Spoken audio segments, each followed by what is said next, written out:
Muy buenas noches con todos. Bienvenidos a este nuevo espacio, al día con DIPS Impuestos. El día de hoy vamos a tratar el tema acerca de los derechos de los contribuyentes. Entonces, para iniciar este espacio, es importante destacar que el concepto de derecho, el cual está establecido en la Constitución de la República del Ecuador, prácticamente es muy extenso y contiene varias ramas. Para efectos de lo que en este espacio vamos a procurar compartir, va a ser específicamente lo que tiene que ver con contribuyentes. Entonces, mi nombre es Abel Barbero y este va a ser uno de los tantos espacios que vamos a tratar estos temas porque es importante que la ciudadanía se encuentre informada para que pueda exigir sus derechos y también cumplir con sus responsabilidades. Entonces empecemos. Prácticamente, al yo referirme a mis derechos, siempre tengo que tomar en cuenta lo que establece la Constitución. La Constitución del Ecuador establece eh, garantías y derechos, pero la característica de, de nuestra Constitución es que prácticamente está muchas veces mezclado y el contribuyente en varias ocasiones a veces se malentiende los, los derechos que tendría, se confunde con principios y a veces se tiende a responsabilizar muchas veces a la autoridad tributaria. Pero entonces, aquí es importante tomar en cuenta que lo que yo tengo que enfocarme prácticamente, y como siempre lo hemos dicho desde este espacio, es siempre hacerme el análisis de quién soy yo, qué tipo de contribuyente soy yo, cuáles son mis deberes, cuáles son mis obligaciones, y en función a eso también cuáles son mis derechos. Entonces, para empezar, ¿qué podemos mencionar uno de los derechos principales? Lo que se refiere a la comunicación y a la información oportuna. Básicamente, nosotros tenemos la comunicación hoy en día a través de los medios digitales. Producto de la pandemia se ha dinamizado este aspecto y ha ayudado a que exista un acercamiento positivo con respecto a la autoridad tributaria. Existen otros canales que anteriormente ya se les utilizaba, como son las consultas en la autoridad tributaria, en números telefónicos, unos 700 de CRI y SRI, y existen también en el ámbito privado asesores tributarios. Ahora, ¿qué cabe destacar aquí? El servicio de rentas internas tiene como responsabilizar el sociabilizar y el cumplir la normativa, pero como hemos visto mucha volatilidad, muchas actualizaciones, muchas veces ese conocimiento se queda solamente en aquellas personas que están leyendo permanentemente, pero en el ciudadano de a pie, en el emprendedor que está todos los días trabajando, en el microempresario que no pueden detenerse, muchas veces este suele ser un gran obstáculo. Y aquí también cabe destacar que en varias ocasiones hemos visto que nosotros caemos en errores principalmente por desconocimiento. Y recordemos, el desconocimiento de la ley no nos exime de las responsabilidades. Entonces, el día de hoy vamos a tener la oportunidad de compartir algunos aspectos generales y esperamos, Dios mediante, a través de este espacio poder continuar con estos temas de derechos a los contribuyentes, que aparentemente es algo sencillo, es algo que todo el mundo debería saber, pero nuestra constitución tiene una particularidad en especial, y esto desde la perspectiva de varios de mis maestros que han tenido la oportunidad, que tienen la oportunidad de capacitarme con ellos, y hemos coincidido en varias ocasiones que la Constitución del Ecuador es una de las mejores constituciones del mundo.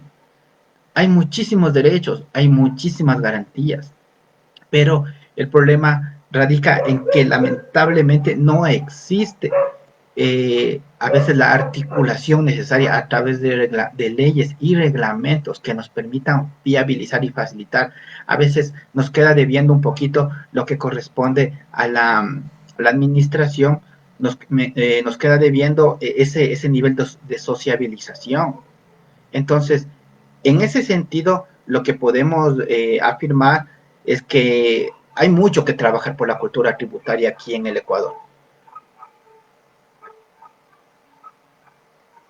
Ahora, continuando con esta exposición, vamos a mencionar algunos. De acuerdo al artículo 11 de la Constitución, en el cual explica los derechos que se regirán por los principios, nos indica en el numeral 6 del artículo 11 que todos los principios y los derechos son inalienables, irrenunciables, indivisibles, interdependientes y de igual jerarquía. ¿Qué quiere decir? Lo que afirmé anteriormente, la Constitución del Ecuador nos protege muchísimo, protege al ciudadano y por ende al contribuyente. Existen algunas características como la inalineables y renunciables, es decir, no es que porque salga un cuerpo legal a mí me quita derechos. Por ejemplo, fue lo que ocurrió con cuando las personas realizaban sus trámites de devolución de impuestos de ISD. Actualmente el ISD está en proyecto de que se quiera derogar, pero el ISD cuando yo compro mercadería o productos especiales para como materias primas, ese ISD que yo pago tengo el derecho a que me restituyan. Pero si es que yo tengo unos $100,000 y saco al exterior porque no los quiero tener aquí, ese ISD no lo puedo pedir, pero el otro sí lo puedo pedir. Entonces, esos actualmente existen reformas, existen proyectos que quieren eliminarlo, tienen que ser muy bien pensados y tomando en cuenta todos los efectos que conllevaría. Y una vez considerado eso, podría entrar o no en funcionamiento. Dentro de este mismo artículo 11 también explica que el contenido de los derechos se desarrollará de manera progresiva a través de las normas, es decir, que tiene que existir una ley, que es lo que ha pasado en muchos casos. Nuestra ley, nuestra constitución es muy proteccionista. Ahí estoy redundando, pero vale la pena hacerlo. Es muy proteccionista, pero muchas veces falta la norma, falta la ley, falta el reglamento que viabilicen. Y en muchas ocasiones suele ser inoportuno, suele salir después de 1, 2, 3 meses. Recordemos solamente el reglamento de la ley de simplicidad, salió prácticamente casi 8 meses después y hubo mucho caos. Entonces, la Constitución nos indica que tiene que existir eso, pero muchas veces la oportunidad suele tardar. También me indica que el Estado generará y garantizará las condiciones necesarias para su pleno conocimiento y ejercicio. Y lo hace la administración, sí, sí lo hace, pero muchas veces no se llega a todas las personas. ¿Por qué? Porque en varias ocasiones, tanto los emprendedores como los microempresarios, que prácticamente es el motor del país, es importante el aporte del sector público, es importante el apoyo de los grandes contribuyentes, pero realmente quien le mueve al país son los emprendedores y los microempresarios. De acuerdo a estudios del INE, casi 90% de, de esa fuerza laboral que produce usted, soy yo, somos la gran mayoría. Y muchas veces por ese cambio de las normativas no nos ayuda a mantenernos actualizados y por ende a veces desaprovechamos beneficios, desaprovechamos incentivos, o sí, y los desaprovechamos porque en su mayoría no los conocemos, no sabemos que existen, que toda esta cuestión de la materia fiscal es un poquito compleja, sí, sí lo es, que debería serlo, no, y que también garantiza la Constitución, que tiene que ser, que se tiene que gestionar para que sea simple, que sea sencillo. Hay esfuerzos, por supuesto que los hay, no los vamos a negar, pero aquí cabe destacar que aquellas personas que están permanentemente actualizándose, muchas veces tienen que elegir entre o el negocio o me sigo actualizando. Entonces, ahí suele ser un gran obstáculo. Y desde acá, desde IVSA Impuestos, les damos la opción y la oportunidad a través de estos medios a que nos escriban, que nos comenten sus sugerencias, sus temas de desarrollar. Estamos trabajando en varios temas y lo que queremos es llegar a más personas y poder apoyar al fomento de la cultura tributaria en el Ecuador. ¿Y por qué es importante esto? Muchas veces, en varias ocasiones, producto de la experiencia que hemos tenido en estos más de 16 años, es que muchas veces las personas naturales, el emprendedor, paga más impuestos que las mismas empresas. Y en varias ocasiones es porque se desconoce cómo es el procedimiento que se hace, cómo se trabaja, qué impuestos tengo que hacer, cuánto tiempo. Existe el proyecto por parte de la Administración Tributaria que es muy positivo, que es el pasaporte tributario, pero sin embargo implica tiempo, implica un nivel de horas. Y muchas veces los emprendedores necesitan que sea de lo que es simple, que sea mucho más simple, para que sea digerible. No podemos desconocer el esfuerzo de la administración, como fue el que se gestionó y con la asamblea y por motivación del presidente se aprobó este régimen, por ejemplo, del RICE, que es positivo, le sirve a gran parte de emprendedores, de microempresarios. Y este otro proyecto de microempresas que actualmente es bastante incierto su futuro. Puede seguir o tal vez no puede seguir. Hemos escuchado por ambos lados de los candidatos actuales a la presidencia que de ganar el uno o ganar el otro van a replantear si lo mantienen o no lo mantienen. Pero lo que sí estamos seguros es que será para el siguiente año, no para este. Entonces, eso por la característica de que el impuesto a la renta es un impuesto directo sobre la renta. Entonces, eso tenemos que tomar en cuenta. Ahora, recordemos, les había mencionado dos artículos de la Constitución, porque para entender esto hay trabajos de catedráticos muy importantes con respecto a lo que es el tema de derechos de los contribuyentes. Y a veces es un tema que no se le topa muy a fondo porque hasta cierto momento está tan inmerso, está tan mezclado que, que yo no me ubico bien en qué punto estoy y hasta qué punto yo tendría derecho a determinados beneficios e incentivos. Entonces, por esa razón, eh, vamos a seguir haciendo este tipo de espacios. ¿Qué también tenemos? Tenemos en el artículo 16 de la Constitución que me establece que todas las personas en forma individual o colectiva tienen derecho a libre comunicación. En este momento me pongo el chip de microempresario, de emprendedor. Libre comunicación. Esto es un espacio de comunicación. ¿Por qué lo hago? Porque la Constitución me ampara. ¿Podría monetizarlo eso o tal vez con otro tipo de contenido? Sí, porque debe haber una libre comunicación. Tiene que ser intercultural, incluyente, diversa y participativa, en ámbitos tanto social o por cualquier medio u forma. Puede ser en la propia lengua o con símbolos, por ejemplo, para nuestros amigos en lengua de señas. También menciona como derecho el libre acceso a las tecnologías de información y comunicación. Es decir, que el Estado debe garantizar la infraestructura, por lo menos. A veces esto está mal entendido. Y, por ejemplo, les invito y les comento, vamos a ir haciendo espacios para explicarles la diferencia y la importancia entre conocer lo que es un servicio básico, lo que es un servicio público. Existen las empresas que prestan el servicio de Internet. Y, por ejemplo, en esto la virtualidad, que es fundamental. Lamentablemente no hemos visto una reforma, por ejemplo, para lo que fue la categorización de gastos personales, lo que era Internet, era una de las preguntas más frecuentes. ¿El Internet es gasto personal, es educación? No, no ha habido ninguna reforma. No dice sí, Internet es. Sin embargo, estamos seguros que en el transcurso de estos meses va a salir la reforma y va a aparecer y va a decir sí, el Internet de un hogar va a ser gasto personal para las personas naturales. Ahora, veamos, ya, continuemos. Yo también tengo un derecho como contribuyente.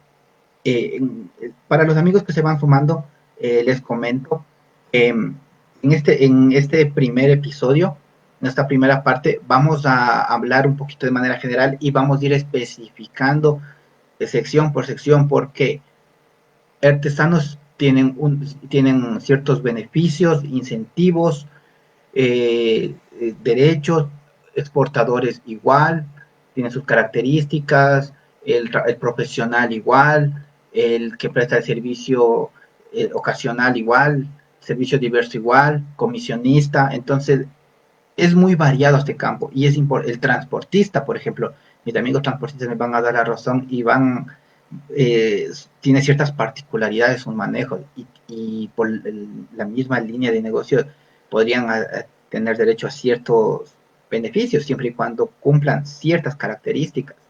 Entonces, tomando en cuenta eso, vamos a continuar.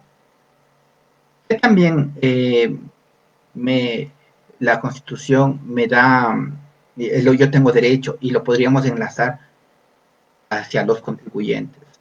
Dentro del mismo artículo 16, en el numeral 3, habla de la creación de medios de comunicación social y el acceso en igualdad de condiciones al uso de las frecuencias del espectro radioeléctrico para la gestión de estaciones de radio y televisión pública, privadas, comunitarias, bandas libres, para la explotación de redes inalámbricas. Básicamente aquí eh, se relaciona con el anterior, con el derecho al acceso a la comunicación. Aquí prácticamente es como que lo instrumenta, lo dice con qué. También aquí, podríamos mencionar el acceso y uso de todas las formas de comunicación visual, auditiva, sensorial y otras que permitan la inclusión de personas con discapacidad. Y es importante que hayamos llegado a este punto. Muchas veces, aquí en el Ecuador existe la Ley Orgánica de Discapacidades, que también la analizaremos, la explicaremos para todos nuestros amigos, para a quienes les pueda ser útil. Entonces, entendiendo un poquito en contexto, podemos afirmar que existe todo un conglomerado de derechos hacia los contribuyentes. ¿Qué pasa si soy artesano de la tercera edad y tengo mi discapacidad? Y yo le preguntaría qué actividad tiene, cuánto vendió. Digamos que vendió 10 mil dólares. Ese ingreso, en teoría, ese ingreso no debería tributar impuesto a la renta. Sin embargo, debe cumplir con su deber formal de presentación de la declaración dentro de los plazos y términos. ¿Y por qué digo que no genera? Primero, porque es inferior a la fracción básica. Segundo, porque tiene unas deducciones especiales. ¿Qué pasa? No hizo a tiempo. ¿Le genera un valor a pagar? Sí, por presentación tardía. Entonces, eso es importante comprender ese contexto. También para completar la explicación, tenemos lo que es el artículo 18. Mis amigos, todo esto, todo este material, la constitución actualizada, tranquilamente la podemos descargar. Y es bastante información que debe ser estudiada de manera detenida, eh, se debe discernir de una manera muy especial para poder tener idea de lo que nos está haciendo. Los ecuatorianos deberíamos conocer uno de los primeros libros que debemos aprender a leer y comprender con la ayuda de personas expertas o de personas que tengan un poquito más de conocimiento en este campo, la Constitución, porque ahí está todo prácticamente. No nos estamos inventando nada. ¿Qué menciona en el artículo 18? Que todas las personas en forma individual o colectiva tienen derecho a, es decir, siguen habiendo derechos. Y nuevamente afirmamos que nuestra Constitución es una de las mejores del mundo. Simplemente que a veces faltan algunas piezas. Buscar y recibir, intercambiar, producir, difundir información veraz, verificada, oportuna, contextualizada, plural, sin censura previa de los hechos, acontecimientos y procesos de interés general y con responsabilidad ulterior. Básicamente aquí lo que nos menciona es que lo que usted hace o dice es responsable. No hay, se podría profundizar muchísimo más, pero para una comprensión sencilla, uno es responsable. Existen proyectos de ley que, por ejemplo, quieren regular el contenido de redes sociales, que todavía que es uno de los puntos bien controversiales. Pero, por ejemplo, los medios de comunicación, radio, televisión, existen entes que les regulan. Anteriormente existía la Superintendencia de Comunicación, actualmente ya no existe, pero existen otras dependencias y lo que buscan es que no exista una desinformación. Ahora, que la información es buena, mala, verificada, veraz, eso ya se quedaría a criterio de cada una de las personas. Por eso es importante el seguirnos formando y aprender. Tenemos también el acceder a información general en entidades públicas y a este punto quería llegar. o en entidades privadas que manejen fondos del Estado o que realicen funciones públicas. No existirá reserva de información excepto en los casos expresamente establecidos. En el caso de violación de derechos humanos, ninguna entidad pública negará la información. ¿Por qué es importante topar este punto? La autoridad tributaria no es solamente SRI, es SRI, aduanas, municipio, superintendencia de compañías, son entidades tributarias. El municipio de Mejía, el GAT de Guayas, son también autoridades tributarias que tienen cierta competencia, jurisdicción. Deben existir programas de sociabilización, deben existir programas que me ayuden a difundir, en este caso, los derechos de los contribuyentes. ¿Lo han hecho? Sí, pero parcialmente. Muchas veces se han limitado únicamente a publicar información para que las personas lean. Ahora, me pregunto, y es algo que permanentemente discutimos con mi equipo de trabajo, el Internet es un espacio excelente que nos permite conectarnos con personas que están en otras provincias, al otro lado del mundo. Tengo alguna duda, pongo en Internet.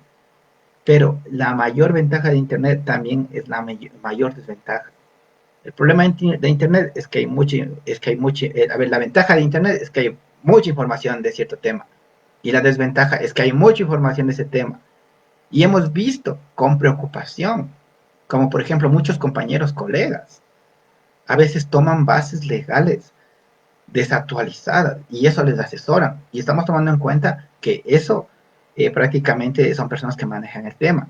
Pero para el empresario, para el microempresario que él está enfocado en su negocio, tiene dudas, va a internet, consulta y resulta que ha sido esta ley, pero resulta que esto fue hace 5 años, hace 6 años. Entonces, prácticamente, como está cambiando permanentemente, es, es se requiere un mayor esfuerzo por parte de las administraciones tributarias para que se pueda sociabilizar y se pueda llegar realmente a una parte efectiva de los derechos de los contribuyentes. De los deberes formales hemos hablado cualquier cantidad y todavía nos falta muchísimo. Seguiremos compartiendo el contenido, seguiremos explicando ejemplos, pero también viene este otro lado, hasta qué punto la administración me puede exigir a mi información. Por ejemplo, algo que todo contribuyente debe conocer es que sus comprobantes de venta, sus facturas, tanto de compra como de venta, deben mantener mínimo 7 años. Eso establece el Código Tributario. ¿Qué pasa si es que yo no tengo eso? ¿Y qué pasa si en algún momento la autoridad tributaria me pide alguna información o me cuestiona ciertos movimientos? ¿Qué ocurre? Me pide información, es que yo no tengo porque me robaron, se me perdió, se me destruyó, déjeme ver la evidencia, es que no tengo. ¿Y qué es lo que ocurre? Lamentablemente se queda en indefensión y todo lo que diga la autoridad, como no va a tener argumentos para poder defenderse, lamentablemente va a tener que cumplir y pagar multas y todo lo demás. Hemos visto en casos de personas que se les perdió su facturero y resulta que por ahí alguien encontró y por ahí alguien llenó y le cargó un impuesto y se dio cuenta después de un montón de 3, 4 años, se dio cuenta. Y resulta que tiene un IVA a pagar, tiene un impuesto a la renta a pagar y aparte las multas, intereses, el recargo, está en la central de riesgo, está congelada las cuentas bancarias, todo un caos. ¿Y por qué pasa muchas veces eso? Por la desinformación. Porque prácticamente esa es por el desconocimiento. Entonces, para ir concluyendo, mis amigos, porque la idea de estos espacios es prácticamente ser preciso, queremos hacerles la cordial invitación a todos los miércoles a las 20 horas, hora de Ecuador, vamos a seguir compartiendo estos espacios y les invitamos a que nos escriban a nuestras redes sociales, nuestro chat, la información está allí en sus manos y que nos cuenten, que nos digan, ¿saben qué? Necesito que por favor me ayuden, me especifiquen por qué razón yo tuve cierta contingencia, yo salí del país, se quedó abierta mi RUB y resulta que estoy con una deuda, o resulta que se me perdió la clave, pero no sé cómo recuperarla. Pasa más de lo común. Tenemos una pregunta. Me comentan, buenas noches, ¿qué pasa si dejo de realizar mi actividad y me olvido de suspender mi RUC. Aquí les comparto lo siguiente. Cada cierto tiempo, generalmente cada 2 años, la administración tributaria hace lo que se llama un barrido de información. ¿Y qué significa este barrido de información? Suele eh, verificar sus bases de datos. Recordemos que cuando yo necesito facturas o notas de venta, tengo que solicitar en una imprenta autorizada. Entonces, estas imprentas generalmente reportan información a todos los contribuyentes y ahora con facturación electrónica, en cambio, es más viable que se pueda, la administración pueda identificar, ya no necesitan de las imprentas, lo hace directamente a través de un software del SRI, está cumpliendo con un derecho del contribuyente de tener el acceso a las tecnologías. ¿Se acuerdan lo que les decía? Es verdad, en el mercado existen software que, que me ayudan a facturar electrónicamente, pero también existe el facturador, el de CRI. Bueno o malo, eso es discutible.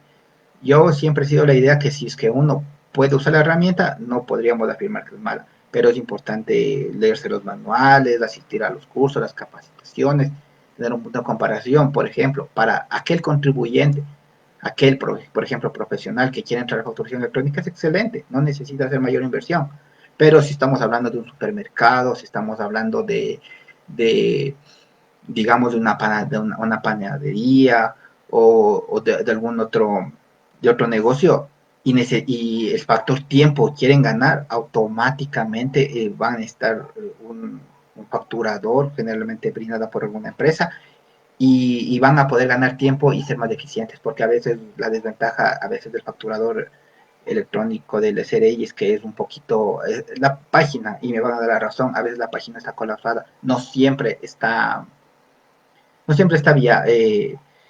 disponible, se cae permanentemente, sobre todo en fechas de vencimientos. Entonces, para no desviarme y responder a la pregunta, el SRI hace ese barrio de información con respecto a las imprentas, le solicita a las imprentas. Cuando la persona abrió su RUC y la administración tributaria verifica que no mandó a imprimir facturas, es decir, que por 12 meses solo sacó el RUC y quedó ahí, normalmente le cierra de oficio, queda suspendido. ¿Qué pasa si habían obligaciones ahí? En teoría esas obligaciones quedan como que dormidas. Pero ¿qué pasa si es que yo en 2, 3 años vengo y quiero abrir mi RUC? Automáticamente se activa. ¿Y qué pasa? Porque pasa, suele ocurrir, hay de todo. ¿Qué pasa? Si es que yo tengo que cobrar un trabajo, voy, saco mi facturero, emito la factura y me olvidé. Y pasan algunos años. Y por mala suerte, resulta que me hicieron una retención en la fuente. Para mis amigos que no están familiarizados con este concepto, también les comparto que estamos trabajando en siguientes charlas y vamos igual de manera detallada a explicar este concepto de retenciones, tanto de IVA como de renta, con ejemplos prácticos como solemos hacerlo aquí, para que se comprenda. Pero ¿qué pasa si por mala suerte me retuvieron una parte? La persona que me compró el servicio o el producto va a reportar que yo vendí, pero yo no hice nada y dejé ahí.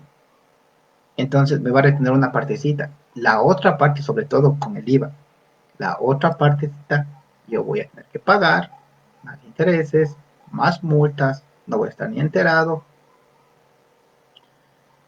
A veces, y parece increíble, a veces por este desconocimiento, uno de los, se podría decir, no sanciones, pero de los efectos negativos, es que, por ejemplo, hemos visto en muchos profesionales que en varias ocasiones se postulan a un puesto de trabajo y resulta que por ahí hace unos 4 o 5 años abrieron facturas y jamás declararon nada. Y resulta que por ese saldo no son aptos, tienen impedimentos de ser funcionarios públicos.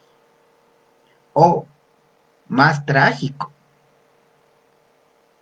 de la misma manera, y no necesariamente la persona que quiera ser funcionario público, la persona que por ahí facturó y se olvidó porque desconocía que tenía que cumplir con sus deberes formales, con su presentación de declaraciones. Pasa el tiempo y va a una institución financiera, que va a ser la gran mayoría, y quiere obtener un crédito. Le va a salir con obligaciones, le va a perjudicar su historial crediticio. Recordemos, actualmente las instituciones financieras para poder brindar un crédito. Vemos las publicidades que dicen sin garante, pero es siempre y cuando sea triple A. Pero ¿qué pasa si por ahí se quedaran unos 10 centavos o un dólar? Por esos 10 centavos o por ese dólar no van a poder acceder a crédito. Y eso va a estar mermado, va a perjudicar al negocio porque el negocio necesitaba capital. ¿Es culpa de la administración? No. ¿De quién es culpa? Mía como contribuyente, porque no supe, porque supuse que no y que solamente tenía que declarar, que sacar la factura, entregar y ya cumplí mis deberes formales parcialmente, solamente parcialmente faltó la otra parte de la declaración y si es que no quería, no iba a usar más, ya habían explicado mis compañeras, o lo suspende o lo cancela, dependiendo qué tipo de contribuyente sea. Entonces, ¿qué ocurre si es el caso? Si es que queda una deuda pendiente, eso podría tener efectos colaterales que podrían ser muy perjudiciales para, para, mi, para mi emprendimiento, para mi proyecto, para mi empresa en sí.